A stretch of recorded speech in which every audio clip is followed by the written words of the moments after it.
Oke, Assalamualaikum warahmatullahi wabarakatuh. Saya ucapkan terima kasih kepada seluruh siswa yang bisa hadir dalam pertemuan minggu kali ini di mata kuliah Teknik Jalan Raya 2 ya. Oke, setelah minggu lalu kita sudah membahas.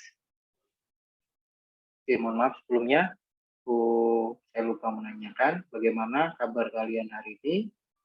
Semoga dalam keadaan sehat selalu dalam lindungan Tuhan Yang Maha Esa. Ya, alhamdulillah ya.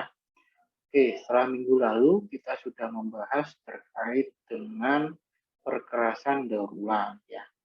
Ini kenapa saya di awal mengambil pembahasan tersebut karena supaya kalian tahu saja sebagai informasi bahwa perkerasan juga bisa didaur ulang.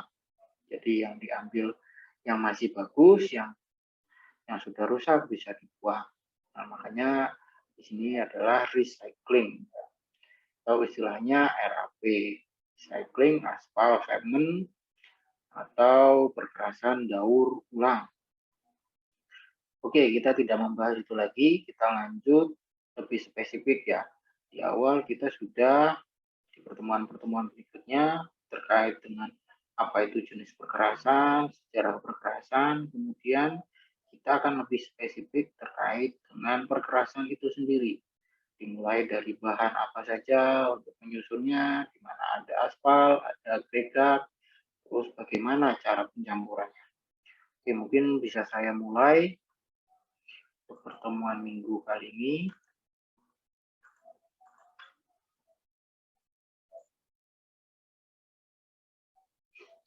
Oke, mungkin sudah tertampil di layar kalian masing-masing. Yang pertama, kita akan membahas terkait dengan aspal. Nah, secara definisi, aspal itu adalah aspal is sticky black and highly viscous liquid or semi-solid that is present in most crude petroleum in some natural deposit. Oke, di sini kata-kata yang harus kita garis bawahi adalah crude petroleum. Jadi ini adalah bahan minyak, di mana minyak ini bisa didapat dari batuan-batuan yang ada di alam. Nah, batuan-batuan di alam ini, di mana dalamnya itu ada aspal, di sini sifatnya viscous liquid atau cair dengan viskositas yang tinggi, berwarna hitam dan lengket. Nah, kebanyakan dari aspal ini mempunyai aspaltin. Ini kata kuncinya aspaltin dan maltin. Nah, ini secara kimiawi bisa kita lihat kalau aspal itu kita ekstrak, terus kita ambil unsur-unsur kimianya apa saja di situ. Nah, itu ada aspaltin dan maltin. Nanti mungkin yang punya teman di teknik kimia bisa bertanya langsung lebih spesifiknya terkait bahan-bahan apa saja yang bisa kalian dapatkan dari aspal tersebut. Nah, di Amerika terminologi aspal itu sendiri adalah carefully refined residue from distillation process of selected crude oils. Nah, ini adalah aspal adalah bahan residu yang berbahaya atau yang sangat hati-hati yang didapat dari destilasi atau penyaringan dari crude oil atau minyak. Nah, ini biasanya produk ini dinamakan bitumen. Nah, ini definisi dari Wikipedia. Ini juga bisa kalian baca dari Encyclopedia of Earth. Oke, saya lanjutkan terkait dengan definisi tersebut. Nah, aspal bisa dibagi berdasarkan ada dua ini, berdasarkan sumber dan penggunaannya. Nah, untuk klasifikasi aspal berdasarkan sumber dan penggunaannya, ini ada aspal buatan dan aspal alam. Jadi yang kita bicarakan di awal tadi kebanyakan adalah aspal buatan, karena sudah berbentuk oil. Nah, sedangkan aspal alam, jadi ini aspal yang tidak melalui proses apapun. Jadi kita di alam, di daerah mana kita bisa mendapatkan aspal tersebut. Nah, di sini ada beberapa daerah yang sebagai contoh. Di sini ada Lake Asphalt di Trinidad Lake, kemudian ada Rocks Asphalt, ini tepatnya di Prancis, Swiss, dan Pulau Buton. Nah, Pulau Buton ini ada di Sulawesi. Coba kalian cek di geografis atau Google Map terkait dengan aspal Buton. Nah, kita bahas lebih dalam terkait aspal buatan tadi. Di sini dibagi atas 3. Yang pertama itu dari kekerasannya ya. Di sini ada aspal keras atau aspal panas, disingkat AC. Kemudian aspal cair. Nah, aspal cair dibagi lagi atas rapid, medium, and slow. Curing ini artinya penanganannya ya. Penanganannya rapid berarti cepat, medium itu adalah normal, kemudian slow lambat. Nah, kemudian ada aspal emulsi. Nah, aspal emulsi ini lagi dibagi lagi menjadi rapid setting, kemudian ada medium setting dan slow setting. Ini terkait dengan penanganan juga. Oke, itu terkait dengan klasifikasi aspal berdasarkan sumber dan penggunanya. Nah, ini klasifikasi aspal menurut ASTO. Nah, ini ASTO mengklasifikasikan aspal berdasarkan nilai penetrasinya, di mana di sini nilai penetrasinya ada 40-50, 60-70, 85-100, 120-150, 200 sampai 300. Nah, dari klasifikasi tersebut di sini ada yang harus diperhatikan, yaitu pertama ada penetrasi, nyala, duktilitas, bilangan berat, kelarutan, hingga nilai viskositas. Nah, jika kita menggunakan aspal yang lebih spesifik, maka kita harus memperhatikan hal-hal yang berikut ini. Oke, saya lanjutkan. Nah, ini penyulingan aspal buatan. Nah, ini ada satu destilasi, di mana ini nanti dipanaskan. Di sini heat exchanger dari bahan petroleum, minyak ini, baru didestilasi, destilasi power, kemudian nanti gasnya keluar, natural gas di sini, kemudian aspalnya mengendap di bawah. Di sini aspal. Nah, di sini ada campuran kerosin, otomotif gasolin, hingga industrial fuel oil. Nah, ini bisa kita gunakan semua ya. Intinya yang terendap itu adalah aspal. Jadi ada beberapa minyak yang bisa kita manfaatkan dari hasil destilasi ini. Oke, saya lanjutkan. Nah, untuk skema analisis hingga menentukan struktur hidrokarbon aspal. Nah, ini lebih tepatnya kimiawinya ya. Oke, ini bitumen. Misalnya tadi di luar negeri adalah bitumen. Nah, untuk bitumen bisa kita lihat ujung-ujungnya yaitu saturasi, terus aroma, terus resin. Ini bisa dibagi lagi nanti, saturated, aromatic, and resin. Nah, ini bisa kita lihat dari unsur kimiawinya. Oke, saya lanjutkan. Nah, ini beberapa pengujian aspal untuk pengujian karakteristik aspal. Jadi aspal itu dilihat dari karakteristiknya harus memenuhi beberapa pengujian terlebih dahulu agar bisa digunakan atau dipakai dalam suatu konstruksi. Nah, kalau di sini kira-kira kurang lebih ada 11 ya. Nah, biasanya yang paling penting itu adalah nomor 1, penetrasi, duktilitas, titik lembek, kemudian viskositas juga penting, titik nyala dan titik bakar, sampai pengujian berat jenis. Nah, ini yang paling tidak boleh terlewatkan, paling tidak ada 5. Ada penetrasi, duktilitas, titik lembek, titik nyala dan titik bakar, kemudian berat jenis. Nah, yang lain sebagai pelengkap saja nanti. Oke, ini ada alat-alat pengujian aspal. Mungkin yang pertama tadi ini mungkin gambarnya tidak terlihat ya. Ini alat penetrasi seharusnya. Mungkin nanti bisa kalian searching saja di internet atau di Google. Alat penguji penetrasi. Kemudian ada penguji titik lembek, spring and ball. Nah, ini dipanaskan di dalam suatu wadah atau suatu tabung ya ini. Nah, ini di dalamnya ada aspalnya, sudah dimasukkan, kemudian dibebani dengan bola baja ini, steel ball. Nah, ini bitumen. Setelah dipanaskan, start, dia termometernya naik dari awalnya sekian menjadi sekian, ya di akhirnya bitumennya turun. Ini sebelumnya tidak ada, kemudian turun. Nah, ini sudah berakhir. Itu untuk pengujian aspal titik lembek. Nah, ini hubungan suhu dan log penetrasi aspal. Kemudian hubungan suhu dan viskositas aspal. Oke, ini berbanding terbalik ya untuk grafiknya, bisa kalian baca. Oke, ini untuk rumus umum atau persamaan dasar temperatur suspensibility.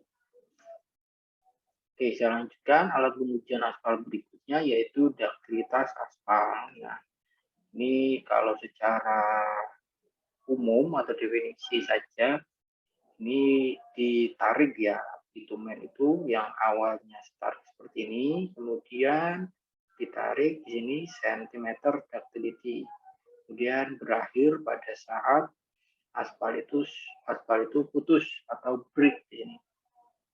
Nah, ini untuk alatnya seperti ini, cetakannya. Oke, selanjutnya yaitu adalah titik nyala dengan alat Cleveland Open Cup di sini ya. Ini untuk titik nyala dan titik bakar biasanya. Oke, selanjutkan. Ini percobaan hilang dalam pemanasan dengan alat thin film oven. Oke, ini alatnya lebih spesifik terkait dengan percobaan hilang dengan pemanasan. Oke, ini penyulingan aspal cair untuk pengujian berikutnya. Nah, jenis aspal dan penggunaannya. Nah, di sini ada beberapa konstruksi ya, jenis konstruksi. Di sini contohnya misalnya aspal agregat mixture. Mana ini digunakan untuk apa saja. Nah, untuk aspalnya harus menggunakan spesifikasi yang sudah ditentukan di sini. Sini ada kodenya. Oke, sampai di bawah aspal application untuk surface, misalnya surface treatment harus menggunakan jenis aspal yang sudah ditentukan di sini. Ada tanda silangnya. Oke, ini spesifikasi bitumen menurut Japan Road Association. Ini dia melihat berdasarkan penetrasinya. Nah, untuk penetrasinya, terus ada karakteristik lain yang harus diperhatikan. Di sini ada softening point, ductilitas, terus ada loss on heating, return penetration, dan selanjutnya sampai flash point, specific gravity. Ini berat jenis ya. Oke.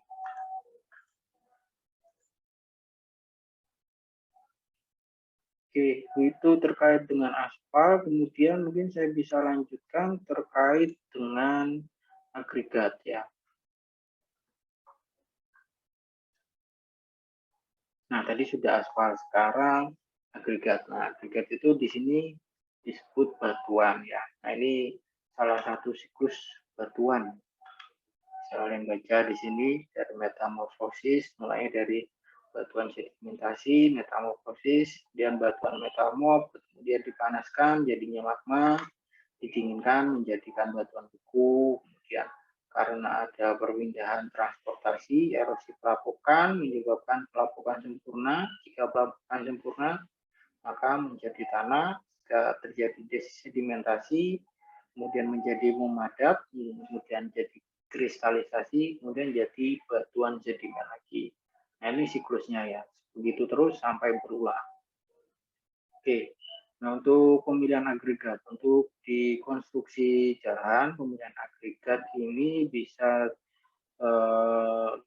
kita tentukan beberapa dasar ya. Pertama itu tersedianya bahan setempat, kemudian mutu bahan, kemudian bentuk jenis konstruksi yang akan digunakan. Oke, ini beberapa pemeriksaan atau penelitian laboratorium yang harus dilalui agregat sebelum dijadikan bahan atau konstruksi dari perkasan.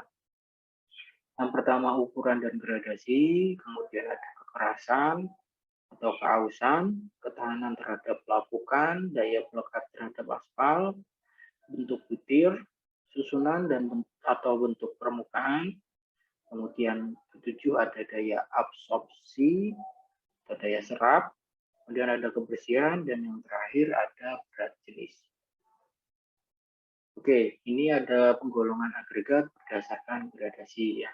Di sini gradasi pekat atau rapat, kemudian ada gradasi renggang, terbuka, kemudian ada agregat dengan gradasi seragam, kemudian ada agregat dengan gradasi halus, dan gradasi celah. Nah, ini gradasi-gradasi ya. Mungkin nanti ada gambarnya. Nah, ini contoh grafik gradasi. Nah, ini kalau misalnya yang seragam di sebelah mana, seragam semua, dan gradasi yang open yang mana, terus gradasi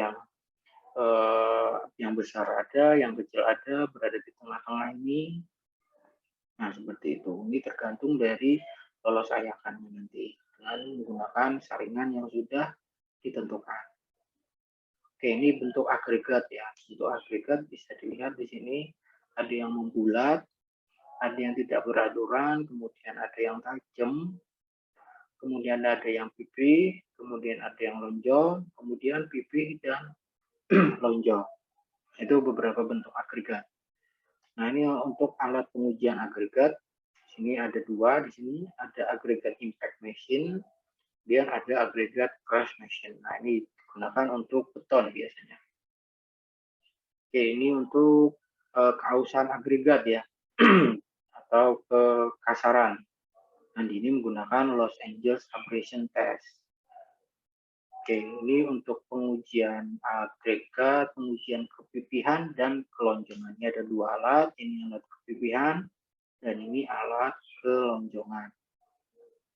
Nah, selain agregat kasar tadi, kita juga mempunyai agregat halus, di mana agregat halus itu yaitu semen. Nah, semen pada perkerasan jalan mempunyai beberapa peran. Yang pertama sebagai pengikat, kemudian sebagai kekuatan mekanis ketika sudah mengeras, kemudian sebagai walkability atau kemudahan pelaksanaan di lapangan. Nah, ini beberapa kategori semen bisa kalian baca di sini. Ada 1 sampai dengan 5.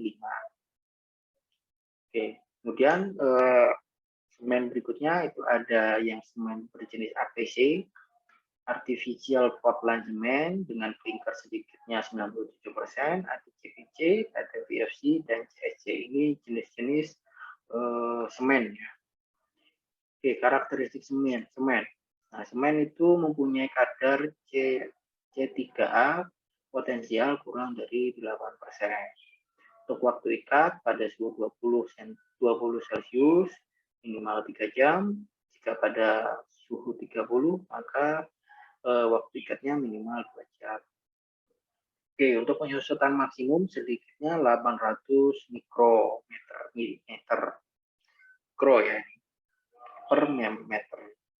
Kemudian penyampurannya dinyatakan dalam detik dengan acuan sebesar 7 detik. Oke, kenapa sih kita menggunakan semen? Yang pertama yaitu penghematan, kemudian waktu pembukaan lalu lintas pertama, karena kita tadi sudah melihat di slide sebelumnya bahwa semen mempunyai daya ikat yang cepat ya, 3 jam maupun 2 jam. Kemudian, nah, bahan tambah semen, nah, selain dari semen itu sendiri, di sini ada bahan tambahan lagi ya. Nah, bahan tambahan tersebut biasanya terdiri dari bahan pozzolanik atau natural pozzolanik dan fly ash. Nah, fly ash ini biasanya dari sisa-sisa pembakaran abu batubara. Nah, kemudian ada slag. Di sini adalah limbah dari biji besi. Ini biasanya kalau kita menggunakan mesin CNC, nah ini ada biji besinya sehingga bisa kita gunakan sebagai bahan tambahan. Oke, yang kemudian bahan tambahan yang lanjutnya ada silika foam, dihasilkan dari produk industri, limbah industri silikon, di mana penambahan silika mempengaruhi lebih banyak sifat-sifat beton. Karena beton juga mempunyai sifat silika ya. Nah, hal tersebut disebabkan silika foam berupa butiran yang sangat halus. Oke. Kemudian bisa mereduksi air, menunda waktu pengikatan, mempercepat waktu pengikatan, kombinasi dari water reducing retarding acceleration, pelindung bahaya korosi, dan pumping additive bahan tambah untuk mempermudah pemompaan. Oke, setelah tadi kita bahas aspal dan semen, kemudian aspal dan agregat, semen kita jadikan satu sehingga menjadi karakteristik campuran. Nah, karakteristik campuran ini menjadi satu kesatuan ya. Di sini misal kita sudah mempunyai gradasi dengan sifat perkerasan jenis satu, yaitu gradasi menurus. Nah, ilustrasinya seperti ini, ada yang besar, ada yang kecil. Prinsipnya interlocking karena saling menutupi, kemudian sifatnya kaku, kebutuhan aspal sedang karena aspal nanti masuki rongga-rongga antara batu yang besar dan batu yang kecil. Nah, kemudian ini gradasi sifat perkerasan 2, ini gradasi menerus. Ilustrasi visualnya seperti ini. Setelah dipotong, campurannya yang besar, banyak, kemudian ada bentuk briket. Sudah mau diuji Marshall. Nah, ini gradasi yang ketiga, ini senjang. Nah, senjang itu berarti banyak rongga-rongga yang tidak tertutupi. Nah, ini prinsipnya suspensi mortar. Sifatnya lebih lentur, kebutuhan aspal lebih tinggi. Kalau diilustrasikan, yang besarnya 2, yang kecilnya 1. Oke, saya lanjutkan. Nah, ini gradasi senjang, untuk ilustrasinya seperti ini. Ini bentuk briket untuk Marshall. Dan gradasi seragam. Nah, gradasi seragam ini ilustrasinya semua hampir besar semua atau kecil semua.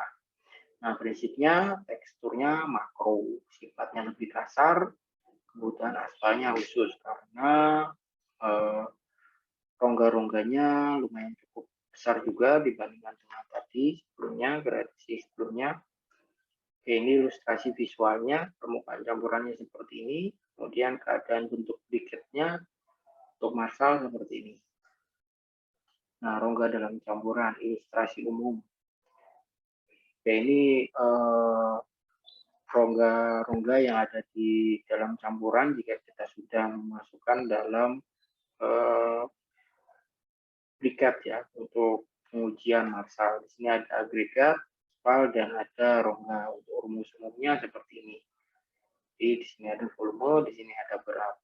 Oke, kita lanjutkan. Nah, rongga dalam campuran di sini jika ada aspal, ini ada FMA, film, FFP, ini daya serapnya absorbed. Ini ada kosong, rongga, void in mineral agregat, ini void mineral agregat, dan ada agregatnya itu sendiri. Nah, ini untuk berat jenis specific gravity atau berat jenis dari briket ya. Ini briketnya udah atau campurannya sudah jadi antara agregat, aspal, dan semen. Oke, saya lanjutkan. Ini untuk efektif SG, specific gravity. Nah, ini perhitungan proporsi. Jadi ini misalnya kita mau menghitung briket tadi atau benda uji yang sudah dicampur, ini bisa kita lihat. Ini berdasarkan berat ya, proporsi agregat, di mana berat agregat sama dengan berat campuran. Kemudian selisih antara berat agregat dan campuran menjadi berat aspal. Dan jika dilihat dari volume, specific gravity atau berat jenis agregat, dilihat berat agregat, kemudian volume, tambah proporsi agregat aspal dan rongga, diketahui dapat volume campuran. Ditambah dengan proporsi aspal, diketahui volume aspal. Jika kita sudah ketahui specific gravity aspal atau berat jenis aspal, maka di sini kita bisa lihat berat aspalnya berapa. Oke, mungkin itu yang bisa saya sampaikan pada minggu kali ini. Jika ada pertanyaan, saya persilahkan kalian utarakan di Google Classroom maupun di video YouTube yang akan saya share nanti. Mungkin itu saja yang bisa saya sampaikan. Saya ucapkan terima kasih kepada kalian yang sudah bisa hadir dan bisa mengikuti perkuliahan hari ini. Saya ucapkan terima kasih banyak. Saya mohon maaf jika ada salah-salah kata. Tetap semangat, tetap jaga kesehatan. Jangan lupa menggunakan masker bila bertemu dengan orang lain. Akhir kata, saya ucapkan terima kasih. Wabillahi taufik wal hidayah. Assalamualaikum warahmatullahi wabarakatuh.